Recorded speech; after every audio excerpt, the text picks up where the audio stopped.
dong asap lu pro thích mong Jrai new free đưa cái nắp buôn sang được thấu để buộc lạ lấy cùng cột lọt cả lấy sát sát linh doan nhưng về anh từ buôn lần mới biết ít lắm việc này.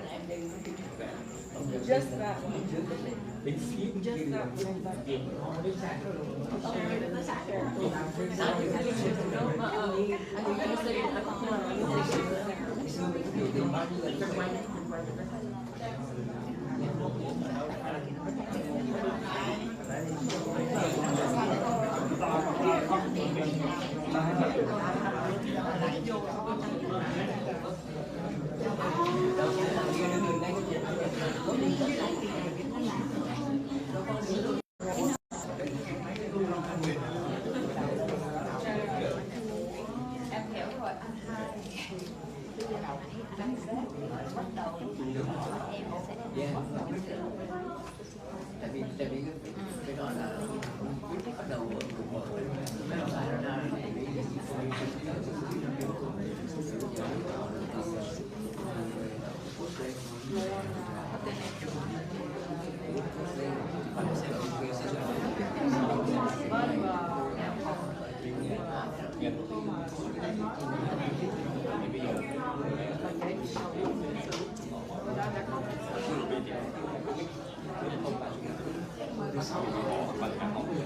bao nhiêu phút nữa ta?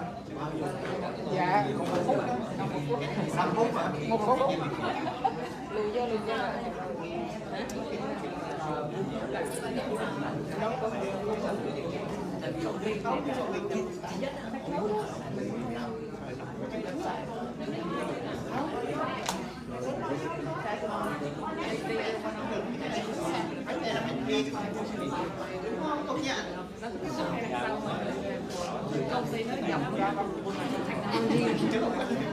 về sau này bây giờ kể ở tâm thì kể tâm bây giờ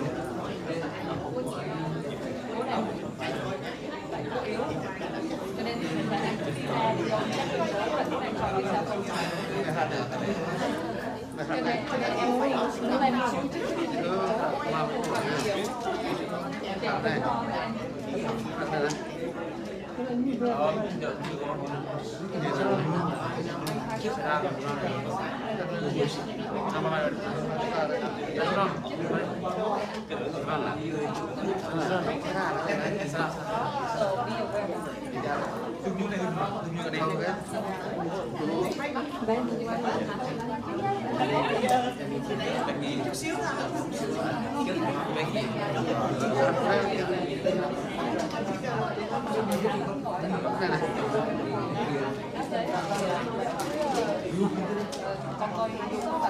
Nào có dạng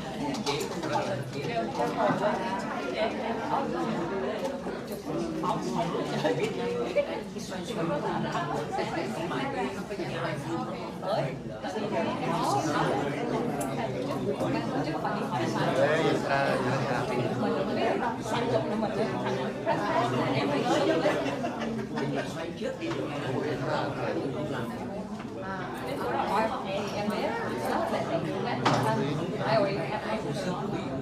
nhưng mà mình làm sao nói đi gặp để ra được mà mình cho em thì không biết là cái chương press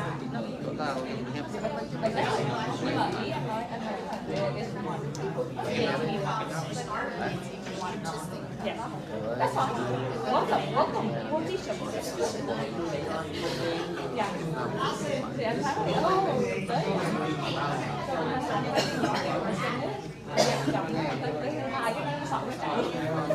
mình cứ như vậy đó. Chương trình tiếp đây sẽ bắt đầu, xin mời. Which panel, including one member who temporarily ran away, but I will introduce the panelists after we do a quick presentation on, it's an overview of some of the problems in the Central Highlands. So over here you can see the map of the Central Highlands, and one of the main issues, Montagnards who peacefully call for human rights, for land rights, and for religious freedom are subject to harassment, arrest, imprisonment, torture, and interrogation. Tian, do you want to, can you translate? the question? Will you translate it into